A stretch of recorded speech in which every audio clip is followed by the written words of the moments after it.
إن الحمد لله نحمده ونستعينه ونستغفره ونعوذ بالله من شرور أنفسنا ومن سيئات أعمالنا من يهده الله فلا مضل له ومن يضلل فلا هادي له وأشهد أن لا إله إلا الله وحده لا شريك له وأشهد أن محمدًا عبده ورسوله بلغ الرسالة وأدى الأمانة ونصح الأمة وتركنا في المحجة البيضاء ليلها كنهارها لا يزيغ عنها إلا هالك. أما بعد، فإن أصدق الحديث كتاب الله وخير الهدي هدي محمد صلى الله عليه وسلم وشر الأمور محدثاتها وكل محدثة بدعة وكل بدعة ضلالة. يقول الله جل وعلا في محكم كتابه العزيز المجيد: أعوذ بالله من الشيطان الرجيم، بسم الله الرحمن الرحيم، والعصر إن الإنسان لفي خسر إلا الذين آمنوا وعملوا الصالحات وتواصوا بالحق وتواصوا بالصبر. Wapenzi katika imani,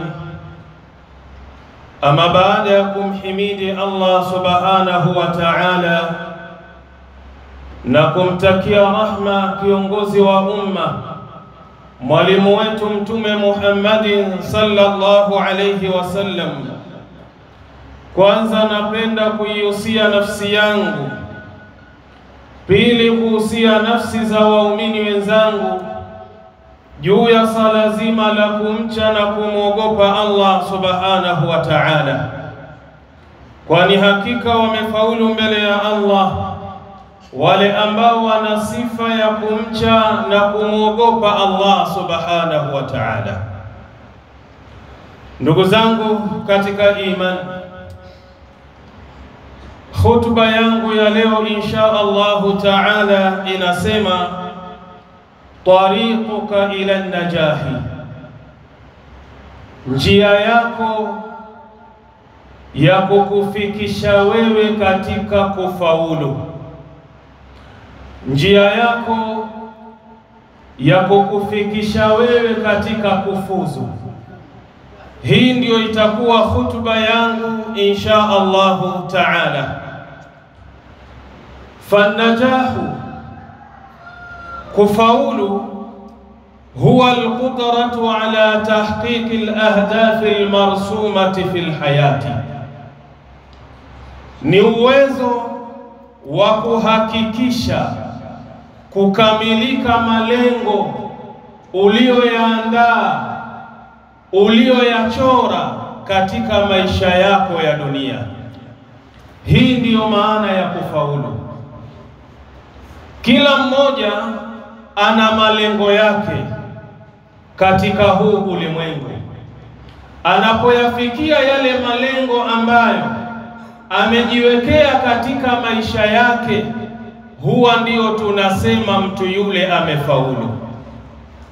Mathalan, katika maisha yako lengo lako unahitaji kuwa ni mfanya biashara, ukaweza kufikia katika lengo lako la kibiashara, biashara ambayo kwamba itakuwa inakidhi mahitaji yako, biashara ambayo kwamba itakuwezesha kuishi vyema katika huu ulimwengu. Unapofikia kwenye biashara ya aina hiyo, huwa tunasema ya kwamba wewe umefikia lengo lako ambalo umeliazimia katika maisha yako. Kuna mwingine anasema, mimi nahitaji kuwa injinia, mimi nahitaji kuwa daktari, mimi nahitaji kuwa pilot. Mtu huyu anapofikia katika kiwango hiki, akawa daktari, akawa injinia, akawa pilot, huwa tunasema amefikia katika lengo ambalo ameliandaa katika maisha yake. Sasa leo insha Allahu taala ningependa tuangalie mambo ambayo yatamsaidia yule Muislamu, yule aliyejiwekea malengo katika maisha yake, ni jinsi gani anaweza kuyafikia malengo hayo katika dunia. Wa mimma yusaiduka lilwusuli ila najah, na miongoni mwa njia na miongoni mwa sababu ambazo zitakusaidia wewe ufike katika lengo lako, ufike katika kufaulu, jambo la kwanza, undhur fil awaqibi, angalia mwisho wa jambo lako litakuwaje. Mfano, unafanya biashara ama unafanya kazi kwenye kampuni, angalia kile ambacho kwamba unachokipata. Je, kile unachokipata kitakufanya wewe ufike katika malengo ambayo uliyoyakusudia? Ile fedha ambayo kwamba unalipwa na kampuni au ile faida ambayo unayoipata kwenye biashara yako unayoifanya, angalia kile kiasi cha fedha na malengo yako ambayo uliyojiwekea katika ulimwengu. Je, mimi nitafika kwenye lengo langu la kuwa mfanyabiashara mkubwa, la kuwa mwekezaji mkubwa? Utakapoangalia hili jambo, mwisho wake huenda likawa hivi na lisiwe hivi, basi fahamu ya kwamba hii ni njia mojawapo ya kuweza wewe kufikia yale malengo ambayo unayoyahitajia. Faman jabuna an yarhala an baladihi li talabi rizqin au ilmi. Mfano, mtu atakapoamua kufanya uzembe au atakapoamua kufanya ujinga, akakosa kusafiri kutoka kwenye nchi yake au kutoka kwenye mji wake kuenda sehemu nyingine, lengo ni kwenda kutafuta riziki, lengo ni kwenda kutafuta ilmu, lakini kizuizi chake ambacho kinachomzuia mpaka asiende nchi nyingine au asiende mji jirani kwenda kutafuta riziki ama elimu, yara anna min almuhtamali an yusibahu maradun au qad yamutu fi ghurbatihi. Katika mawazo na fikra zake anaona, mimi nikisafiri, nikienda nchi jirani, nikienda mji jirani kwenda kutafuta riziki, kwenda kutafuta maisha, kwenda kutafuta elimu, anaona ya kwamba akienda kule atakwenda kuteseka na maradhi, na familia yake haiko karibu na yeye, au atakwenda kufa katika mji ambao ni wa kigeni ama nchi ambayo ni ya kigeni. Lakini hapo hapo na mawazo aliyokuwa nayo mabovu katika akili yake na kichwa chake, minal muakkidi, ana uhakika annahu idha lam yartahil, ya kwamba asipoamua kusafiri kwenda nchi jirani kwenda kutafuta maisha au kwenda ughaibuni kwenda kutafuta maisha, dhaka rizquhu, riziki yake itakuwa ni ya dhiki na ya tabu, au qalla ilmuhu, au elimu yake itakuwa ni chache, hajaongeza elimu. Fanadharu fil awaqibi, akiangalia mwisho wa hili jambo analotaka kulifanya, yahmilu almar'a ala shajaati wal iqdami, itampelekea mtu huyu aweze kuwa na ushujaa na kuamua kusafiri kwenda kutafuta maisha nchi nyingine. Ndio maana tunasema ya kwamba jambo la kwanza ambalo litakufikisha kwenye malengo yale ambayo umeandaa na kuyachora katika huu ulimwengu, unataka kuyafikia malengo yale, angalia mwisho wa jambo lako litakuwaje. Ukiona ya kwamba mimi kukaa kwenye nchi yangu, mimi kukaa sehemu ambayo niliyozaliwa, nitakuwa masikini, riziki yangu itakuwa ni finyo kwa sababu kazi natafuta sipati, ina maana mimi sina mwelekeo. Nitakapoendelea kuishi mahala hapa, nitakufa masikini, nitakufa nikiwa sina kitu.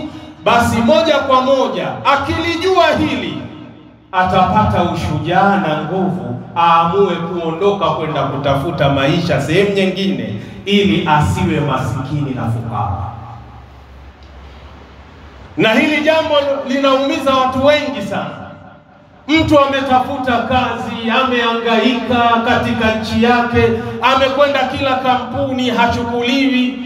Matokeo yake anaamua kukaa. Yeye anasema Mwenyezi Mungu inshallah ataleta bwana.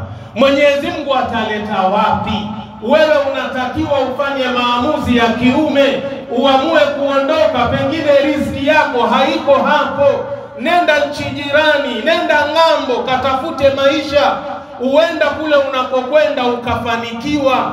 Usijali ya kwamba mimi kule naenda ni ugenini, nitakapokuwa mgonjwa nani ataniangalia, huenda nikafa huko ugenini. Kumbuka, ukiwa hapa utakuwa mgonjwa, ukiwa hapa kama habari yako ya kufa imefika utakufa.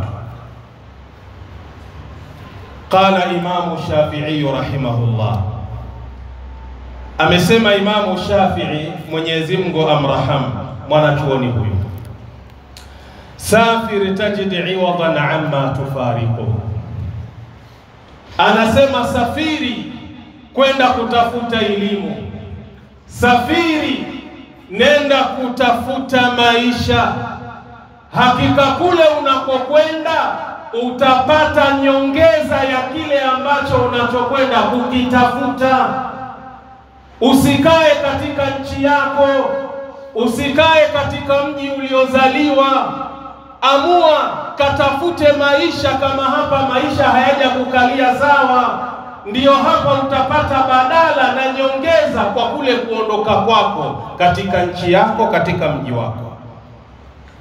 Wansib fa inna ladhidha al-aishi fi an-nasab. Imamu Shafi'i anasema nenda ukapate tabu, nenda ukapate dhiki. Kwa sababu gani?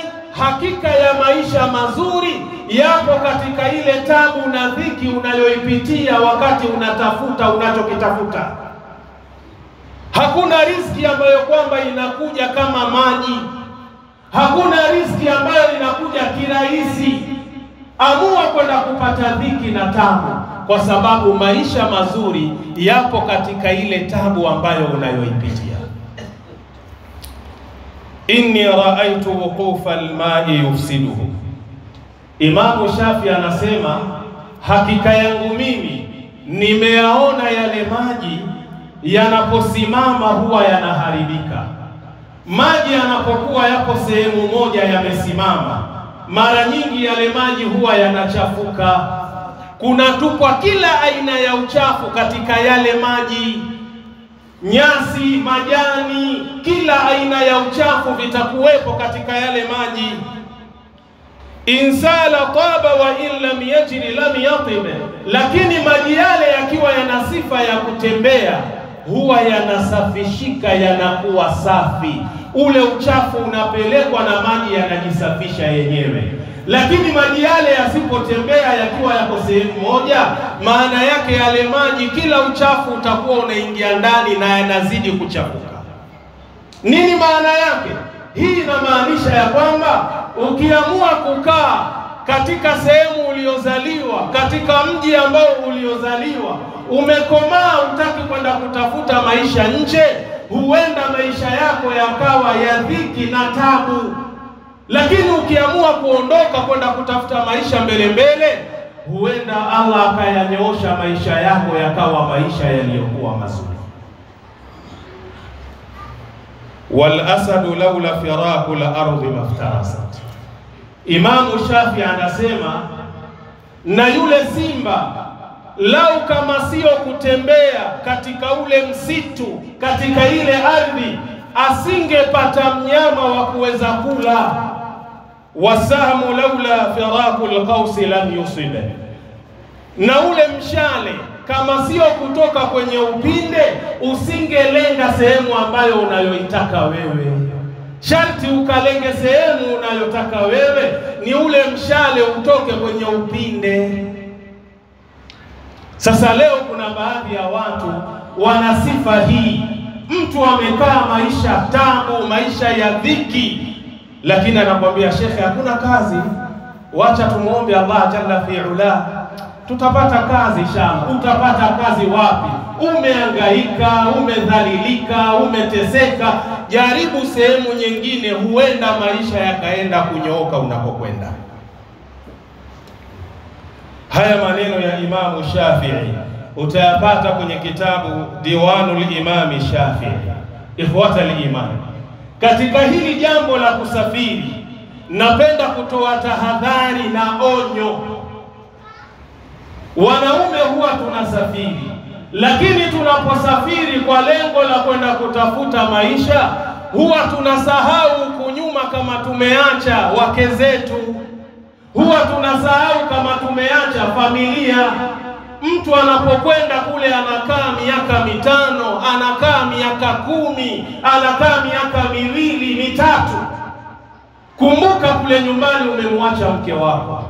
Mke wako yule kila mwisho wa mwezi unamsukumia mzigo wa pesa. Ile pesa ambayo kwamba unayoituma kwa yule mke wako, kumbuka ananunua chakula, kumbuka ananunua vinywaji, na anapotumia vitu vile anatengeneza shahawa katika mwili wake, na anapotengeneza ile shahawa katika mwili wake, huwa anakutamani wewe mume wake. Lau utakuwepo ukidhi zile shahawa zake ziondoke.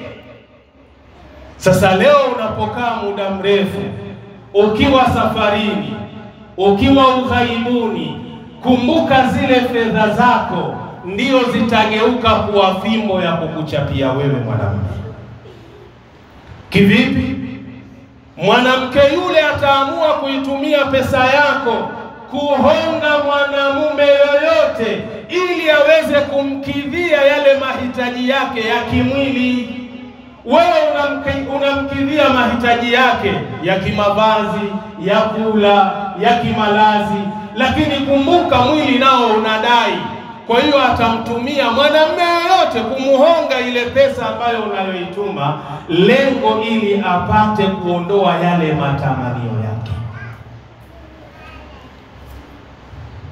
Wanamtia akili katika hilo inshallah. Wakati mmoja Umar ibn al-Khattab radhiyallahu anhu katika utawala wake, akiwa usiku anafanya doria yake, anazunguka, anaangalia raia wake, alisikia kuna sauti inatoka kwenye nyumba ya mwanamke. Mwanamke huyu ni wa kisahaba, mume wake ni sahaba. Mwanamke huyu usiku ambao ni mzito anatoa maneno ambayo ni mazito. Anasema nini? Tatawala hadha al-layl waswadda jawanibuhu wa arqani alla habibun ulaibuhu fawallahi laula Allah la shay'an ghayruhu lazu'zi'a min hadha as-sarir jawanibuhu makhafata rabbi wal haya'u yakufuni wa ikrami ba'li an tunala marakibuhu. Sikiliza balagha. Mwanamke anatoa maneno mazito, na huyo mwanamke wa kisahaba ya jamaa anasema, tatawala hadha al-layl waswadda jawanibu, umekuwa mrefu huu usiku na giza limetanda pambizoni mwake. Wa arqani alla habibun ulaibuhu, na kumenifanya na kesha sina mpenzi wa kucheza naye, wa kufanya naye tendo la ndoa. Fa wallahi laula Allah la shay'an ghayruhu, na apa kwa Mwenyezi Mungu, lau kama ingekuwa hakuna kitu chengine isipokuwa huyo Allah, la zu'zi'a min hadha sariri jawanibuhu, ningeamua kucheza cheza kwenye hichi kitanda na mpenzi mwingine, yani kinyume na mume wangu. Huyu ni mwanamke wa kisahaba Sheikh, muda mrefu hajamuona mume wake, amekwenda kwenye jihad, amekwenda kwenye vita, amekaa muda mrefu, anakula, anakunywa, anashiba, anatengeneza shahawa. Anasema makafata rabbi wal hayabu yakufuni, kumuogopa yule Mola wangu na ile haya tu ambayo kwamba ndiyo inanizuia mimi, wa ikrami ba'li antunala marakibuhu, na kuheshimu kipando cha mume wangu kisije kikapandwa na mtu mwingine. Ya salam. Hawa ni wake wa masahaba. Je, wake zetu hawa magumegume alomshinda mtume inakuwaje? Baada ya kuyasikia maneno yale, Umar ibn al-Khattab radhiyallahu anhu akaamua kufanya haraka kwenda kwa binti yake ambaye ni Hafsa. Akamwambia, Hafsa, nataka nikuulize kitu. Ni baba huyo anamuuliza binti yake. Kwa nini asimuulize mkewe? Anamuuliza binti yake. Binti bado damu inachemka, anajua hili analoulizwa atalijibu vyema. Anamwambia, binti yangu, hivi mwanamke ana uwezo wa kumvumilia mume wake kwa kipindi cha muda gani? Binti akamjibu baba yake akamwambia, ni miezi 6 au miezi 4, haivuki hapo. Miezi 6 au miezi 4. Haya, leo ndo umeondoka, umeenda ni Saudia, umeenda ni Qatar, umeenda ni Dubai, umeenda wapi? Miaka 5 umeipiga, na huku tunaambiwa uwezo wa kuvumilia mwanamke ni miezi 6 au miezi 4. Yani hao ndo wanawake wacha Mungu, wana uwezo wa kujihifadhi na kujilinda. Je, wake zetu Sheikh, umeondoka miaka 5, umeondoka miaka 2, wamwacha mke wako ndani ya nyumba, wategemea afanye nini? Ndio Umar akauliza, huyu mwanamke mume wake ni nani? Akaambiwa, mume wake umempeleka kwenye jihad. Basi Umar hapo moja kwa moja akaweka kikomo ya kwamba sitolitoa jeshi zaidi ya miezi 6. Ikifika miezi 4 5 narudisha jeshi nyumbani, jeshi jengine ndo linatoka linakwenda vitani. Kwa nini? Wale waje wakidhi haja na matamanio ya wake zao. Sasa kusafiri sio haramu, unatakiwa usafiri. Lakini je, unasafiri yule mke ambaye ulomwacha nyumbani ni mke ambaye wakukusubiria wewe miaka 4 miaka 5, kwa lugha ya vijana akavumilia upwiru? Mtanielewa tu, lazima wakati mwingine utumie lugha ya kiuni watu wakuelewe kidogo. Sasa kama umeamua kusafiri, hebu jiulize, hapa nyumbani kwema kwa hali hii? Lakini pia kuna tahadhari ambayo pia anaitoa. Kuna baadhi ya wazazi wanapoona maisha ya binti yake ni magumu kupitia yule mume ambaye aliyemuoa, anamuita binti yake, anamwambia, sasa binti yangu, ukimshiriki mume wako na yale maisha munayoishi, nyinyi mtakufa masikini, nyinyi mtakuwa mnaombaomba. Sasa binti yangu ni hivi, amua moja tu, nahitaji tukusafirishe tukupeleke Arabuni ukafanye kazi. Mume akiingilia kati hili jambo, anaambiwa, sikiliza, binti huyu anapokwenda kule Arabuni akafanya kazi, manufaa na faida inakuja kwako wewe, haiji kwetu sisi. Mali ile itakuwa inakuja kwenye nyumba yenu wewe na mkeo. mume anashindwa nguvu na kauli za wazazi wa mke, anamruhusu mke wake kwenda Katari, kwenda Saudia, kwenda kufanya kazi. Kisheria tayari washamkosea yule mume, kwa sababu mume ndio mwenye amri. Akisema la, hapana, basi.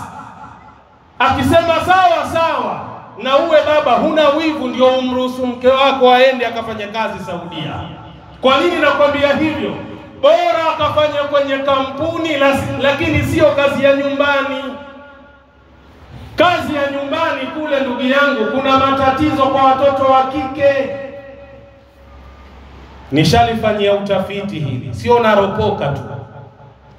Yupo rafiki yangu amefanya karibu miaka 10 na wa kiume, ananiambia wallahi na kuapia ndugu yangu, lau mama yangu au dada yangu au mke wangu akanilazimisha kwenda kufanya kazi Saudia au sehemu nyingine yoyote, wallahi undugu ndio unakufa. Na kama ni mke nampa talaka, na kama ni mama yangu namwambia leo mimi na wewe naona tuachana. Nikamuuliza, mbona wazungumza maneno makali hivi?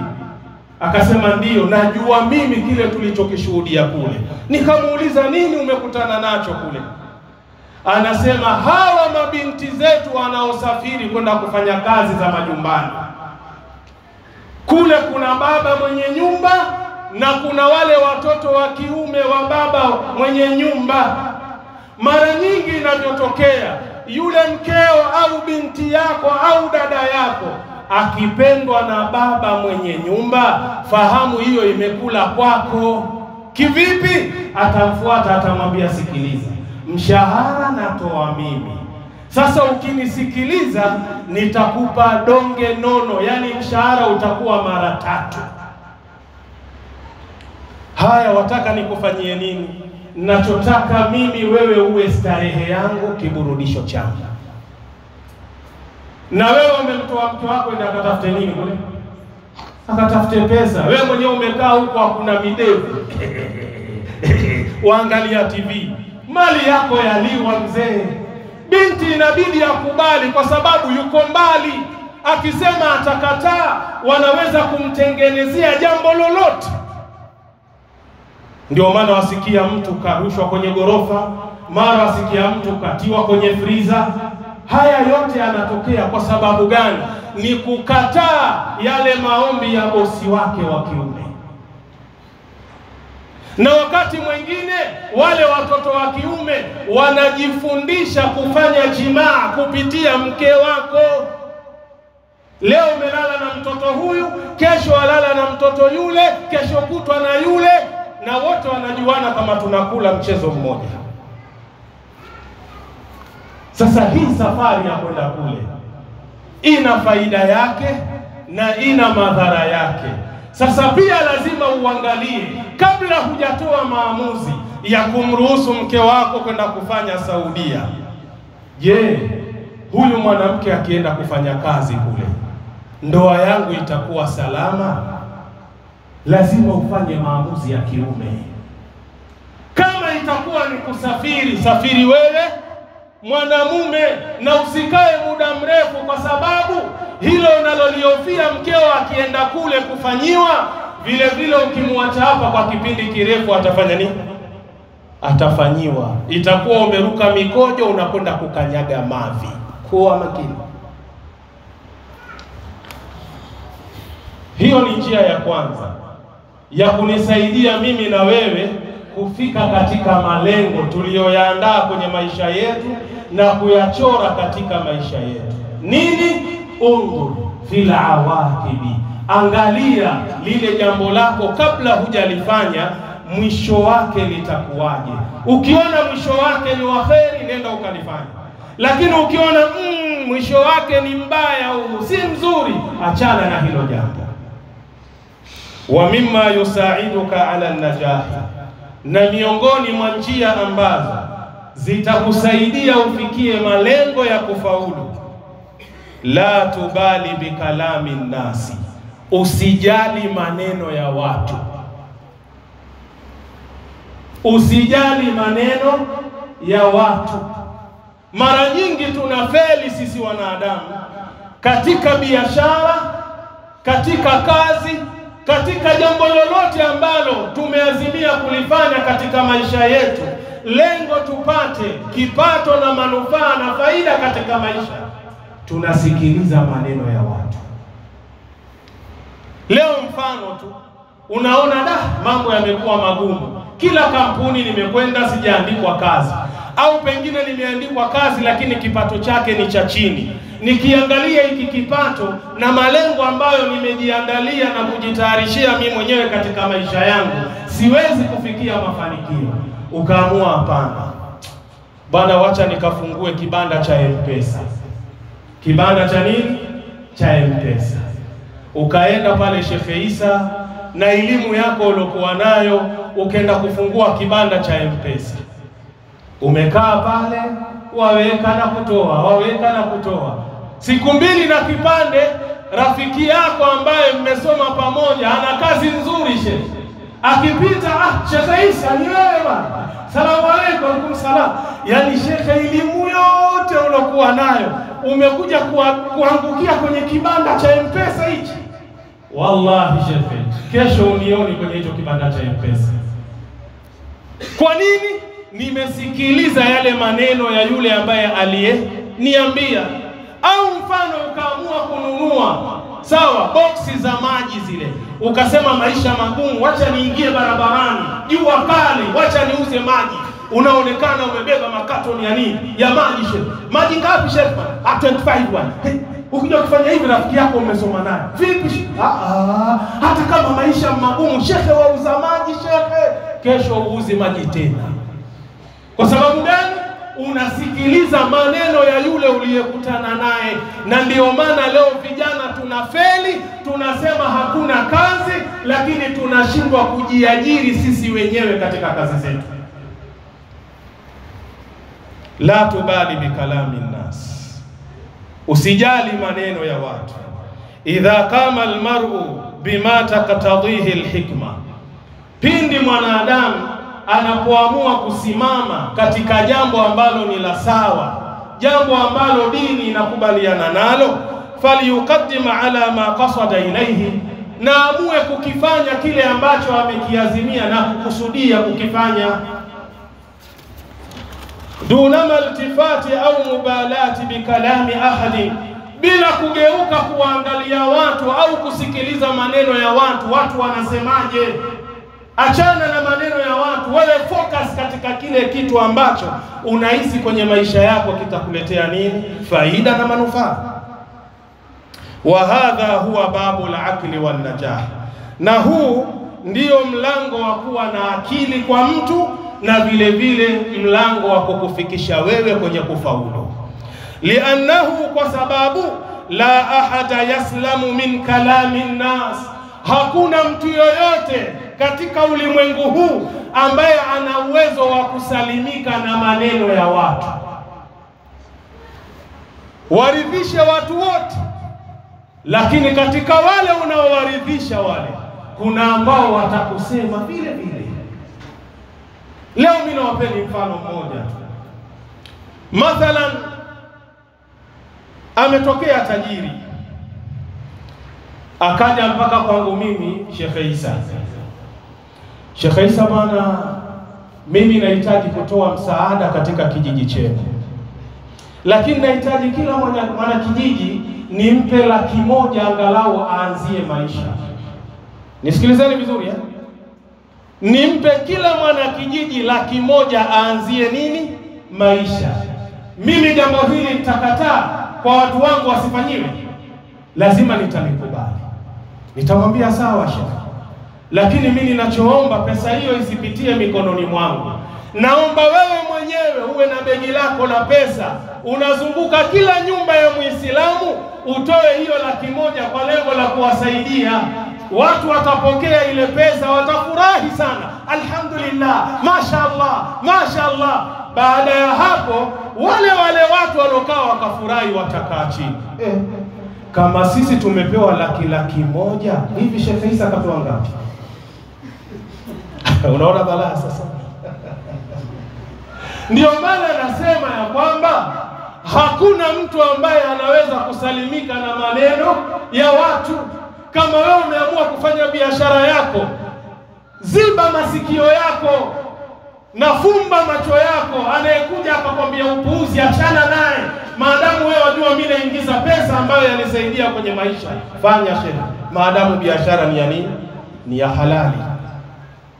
Qala Ibn Hazm rahimahullah, amesema mwanachuoni mmoja Ibn Hazm, Mwenyezi Mungu amrahamu, man qaddara annahu yaslamu min ta'ni an-nasi wa aibihi.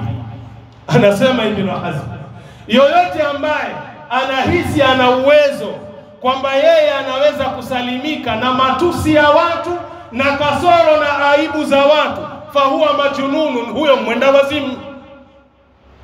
Yoyote ambaye anahisi ya kwamba yeye ana uwezo wa kusalimika, yuko salama kabisa, watu hawamsemi, watu hawamtoi kasoro, huyo ni mwenda wazimu. Hakusalimika Mtume na maneno ya watu, nitasalimika mimi na wewe?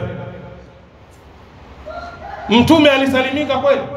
Kuna walomwambia huwa majnun, mwenda wazimu yule. Kuna wengine wakamwambia huwa sahiri, yeye mchawi. Hasa wasema nini? Nibe mchawi. Ikiwa Mtume wa Mungu hakusalimika na maneno ya watu, wewe huwezi kusalimika na maneno ya watu.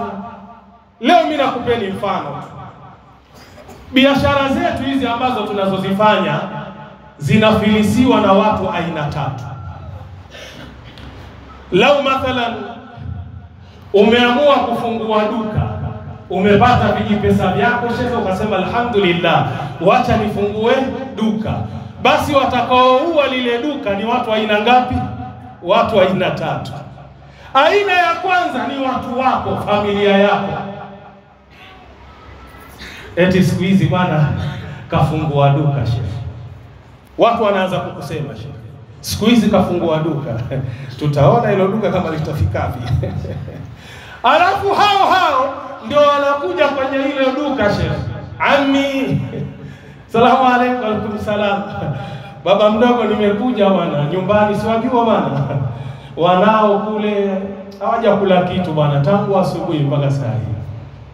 Sasa wewe ni baba mdogo. Hebu jiangalie, wewe ni baba mdogo. Ukiangalia unga nini pale vipo, inakuwaje wakati huo? Lazima imani itafanya nini? Itakuingia.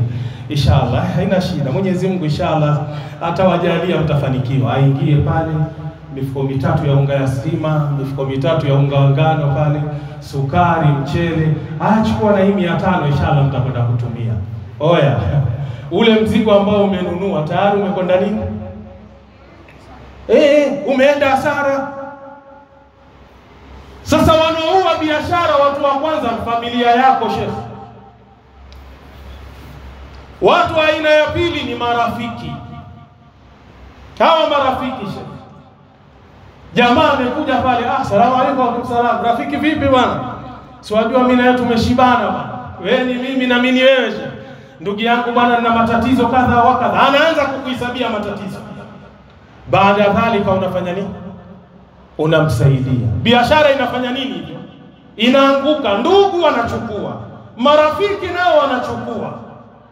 Wanaofuata sasa watu aina ya tatu, wajua ni watu gani? Ni mapenzi. Mapenzi ni upofu. Ushakipenda kidemu, nazungumza lugha ya kiuni kidogo mnielewe. Ushakipenda kidemu au pengine kwao ushaposa wajulikana. Sasa mambo yakikaa vibaya kule nyumbani, anayetumwa nani? Ni yule ambaye kwamba ni roho yako, ambaye ni yule binti ulomposa. Nenda bwana kwa mtarajiwa wetu bwana, mambo magumu, kicheza talala njaa sisi hapa. Hebu nenda kazungumze naye. Akija na yeye ana uzungumzaji wake ambao atazungumza na wewe. Maneno yale yatatengenezwa, yatakaangwa, yatapelekwa hivi. Mzee umelemaa, umelegea kama yai la kukaanga. Basi imepita hiyo inshallah. Wachukua peleka. Na inshallah kwa sababu unatengeneza jina usije ukanyimwa mke. Mapenzi haya. Sasa ukichelea maneno ya watu ya kwamba hawa nikiwaambia hii ni biashara bwana, Tusiingiliane kwenye biashara. Nifuate faragha, kama nina pesa yangu binafsi nikusaidie. Ukiogopa kusemwa na watu, biashara inafanya nini? Inakufa. Kwenye biashara wakati mwingine lazima uwe ngangari kidogo. Hakuna undugu kwenye biashara, mnielewe. Na kama itakuwa meza zote ndugu, angalia sija ametokea, wewe utakufa masikini na fukara. Ukweli ndio huo kama wautaka. Nenda kwenye kitabu al-Akhlaqi was-Siyari, ukurasa ni wa 17, utayapata maneno hayo. Fala tu'adhim kalama an-nasi fi qalbik. Usiape nafasi maneno ya watu katika moyo wako. Yale maneno ya watu usiape nafasi kwenye moyo wako. Wastafrigh taqataka fil amali wal injaz. Na nguvu yako iweke kwenye ile kazi unayofanya ili uvuke ufikie malengo unayoyataka. Ukifanya hivyo ndugu yangu, basi maisha yako yatakuwa mazuri. Barakallahu li wa lakum bil Qur'anil azim. ونفعني وإياكم بالآيات والذكر الحكيم. أقول قولي هذا وأستغفر الله لي ولكم فاستغفروه إنه هو الغفور الرحيم وهو البر الكريم. استغفر الله.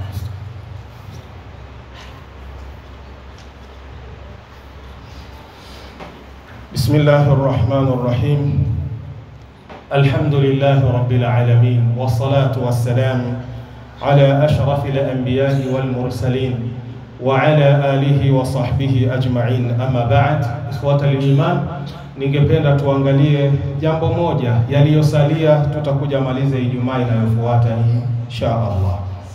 Wa mimma yusaiduka ala najah, na miongoni mwa jambo ambalo litaweza kusaidia wewe mwanadamu ufikie katika kufaulu, arif qadara nafsik.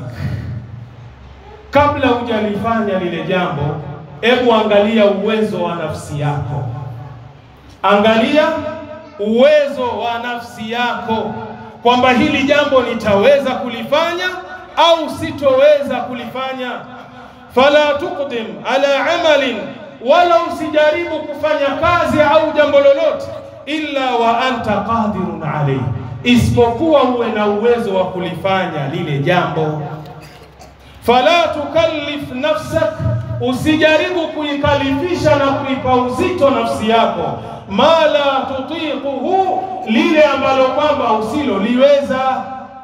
Fala turhiq nafsaka, usijaribu kuiangamiza nafsi yako. Leo mfano wataka kufanya biashara, na ukiangalia mtaji wako wa biashara ni mdogo. Sasa unaamua kwenda kutafuta mtaji ambao ni mkubwa, mtaji ambao utakuletea matatizo baadaye. Unakwenda benki. Tuelewana vizuri? Unakwenda wapi? Benki. Una hati yako ya nyumba, hati yako ya shamba, unakwenda pale unaweka benki, unachukua mkopo wa milioni 2, milioni 3. Lengo ukafanya nini? Ukafanye biashara. Umekwenda ukaanza biashara yako, lakini biashara kawaida ina mambo mawili lazima ukubaliane nayo. Jambo la kwanza, waweza ukaanza biashara yako mashaallah ikapiki vizuri sana na ikawa umefanikiwa, ile pesa ukairudisha kwa haraka sana. Lakini jambo la pili, yawezekana ukaanza biashara na hiyo biashara ikaanguka. Baada ya kuanguka sasa, kumbuka kuna kitu umekiweka dhamana ambacho kina usawa wa fedha ambayo kwamba ulioichukua, ima ni shamba au ni nyumba. Baada ya kuwa umefeli, umeshindwa kurudisha pesa ya watu, kinachofuata nini? Ni ufukara sasa na umasikini. Wale jamaa wanakuja wanauza shamba, pengine shamba lile lina milioni 100 ya Kenya, lakini kwa sababu wanakudai milioni 3 na haujarudisha milioni 100, hawaziangalii, wanauza milioni 3 tu za kurudisha deni lao. Nani amekula hasara? Ni wewe. Ni wangapi leo ukitembea kama umebebwa na magari ya Uber, ukiuliza Sikiliza Sheikh, waelezwa yale maafa yanayotokea. Mtu kachukua loni, kanunua gari, afanye biashara ya taksi, hatimaye anafikia mahala anashindwa kulipa. Wale jamaa wanachukua gari yao, wanapiga mnada, moja kwa moja unabaki sifuru liyadai. Sasa kabla hujafanya ile biashara, hebu angalia kwanza, hii biashara mimi nitaiweza? Kama utaiweza ifanye, kama huiwezi achana nayo hiyo biashara. Qala Ibn al-Jawzi rahimahullah, amesema Ibn al-Jawzi, Mwenyezi Mungu amraham, yambaghi lil'aqili, inampasa yule mwenye akili, alla yuqdima ala al-azaimi hatta yazina nafsahu hal yutiquha, kabla ya kuyafanyia kazi yale malengo yake, ajipe kipimo kwenye nafsi yake. Je, haya malengo ninayotaka kuyafanya nitayamudu, nitayaweza? Ukiona kwamba hutoyamudu na kuyaweza, yaweke pembeni, achana nayo. Angalia biashara ambayo itaendana na hali yako uliyokuwa nayo. Nenda kwenye kitabu Saidul Khatir Ibn al-Jawzi, haya maneno utakwenda kuyapata. Waqala an-nabiy sallallahu alayhi wasallam, nisimame hapa, na amesema Mtume Muhammad, rehma na amani zimshukie yeye, la yambaghi lilmu'mini, haimpasi muislam, haimpasi mu'min, ayudhilla nafsahu, kuidhalilisha nafsi yake. Mtume anakataa, anasema si sawa na wala haifai kwa mu'min, kwa muislam aidhalilishe nafsi yake. Qalu, wakasema masahaba, wa kaifa yudhillu nafsahu, na vipi huyo mu'min na muislamu huidhalilisha nafsi yake? Qala, Mtume akasema, yata'arradu min albala'i lima la yutiqu, ni pale anapojiingiza kwenye mabalaa na mitihani asiyoiweza. Umekwenda kujitwika madeni ambayo baadaye yanakuwa mzigo, inakuwa mtihani. Muislamu hafai kujiingiza kwenye mambo kama hayo. Rawahu Tirmidhi, maneno haya kayapokea Imamu Tirmidhi kwa nambari 2254.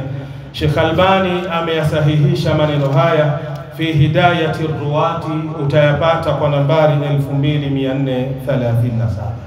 Wapenzi katika imani, khutba yetu bado inaendelea. Insha Allah taala, Mwenyezi Mungu akitupa uhai na afya, tutakuja kuikamilisha katika Ijumaa inayofuata. Inna Allaha wa malaikatahu yusalluna ala nabi ya ayyuhalladhina amanu sallu alayhi wa sallimu taslima. Allahumma salli ala Muhammadin wa ala ali Muhammad kama sallaita ala ali Ibrahim innaka Hamidum Majid. Allahumma barik ala Muhammadin wa ala ali Muhammad kama barakta ala ali Ibrahim innaka Hamidum Majid. وارض اللهم عن الخلفاء الأربعة منهم أبي بكر وعمر وعثمان وعلي وعن سائر الصحابة أجمعين. اللهم أعز الإسلام والمسلمين وأذل الشرك والمشركين ودمر أعداءك أعداء الدين وانصر جيوشك المسلمين. أقم السلام.